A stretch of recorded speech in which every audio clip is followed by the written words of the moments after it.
Richard, there's been a channel of thought for some years in the evolutionary community that basically over time, with disease and certain things, that if people procreated at a later age, that you would be able to extend the human lifespan. Do you think that hypothesis holds any water? And secondly, what do you think eventually the human lifespan can be extended to? The rationale for that suggestion, it stems originally from Sir Peter Medawar, who was a great British Nobel Prize-winning medical biologist. And he was talking about the question of why we grow old and why we are more likely to die as we get older. And he made the very clever point that if you imagine genes, any gene starts to have its effect at a certain age. Most of them have their effect in embryology, but they go on, other genes go on having their effect throughout life. Many genes, when they first arise, are lethal. Indeed, most new mutations are lethal or sublethal. Most of them are deleterious.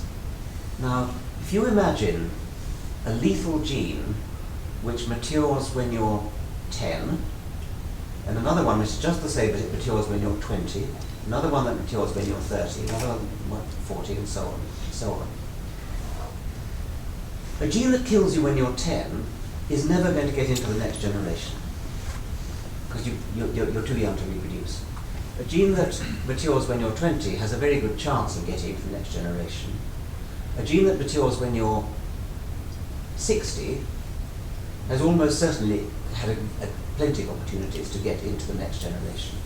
So we all are descended from ancestors who died late rather than early, because none of our ancestors died in childhood because they couldn't reproduce.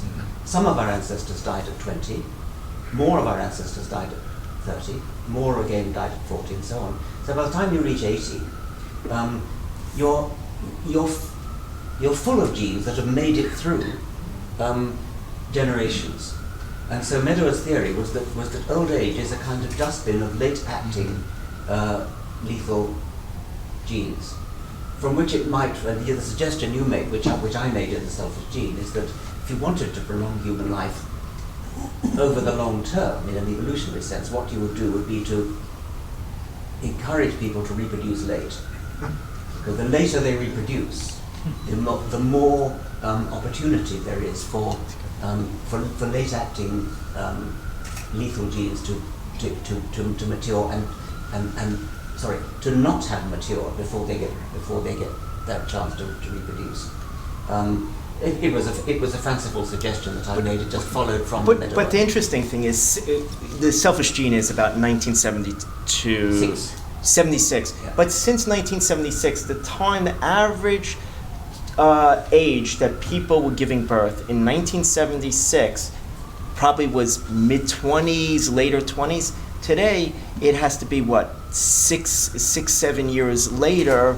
So over time, basically what you were hypothesizing actually has happened just demographically in populations in developed countries. That may be so. I don't know.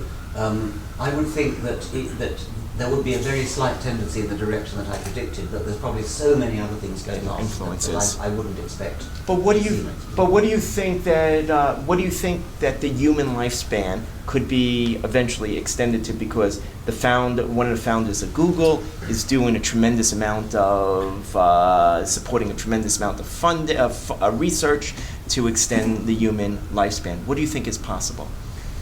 I don't think it would come through my method of prolonging.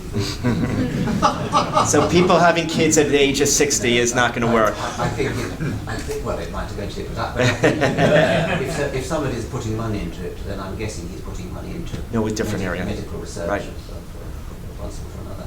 I think it raises ethical issues if you prolong the life of people who happen to be here already, and they fill up all the spaces that might have been available for new people to be born.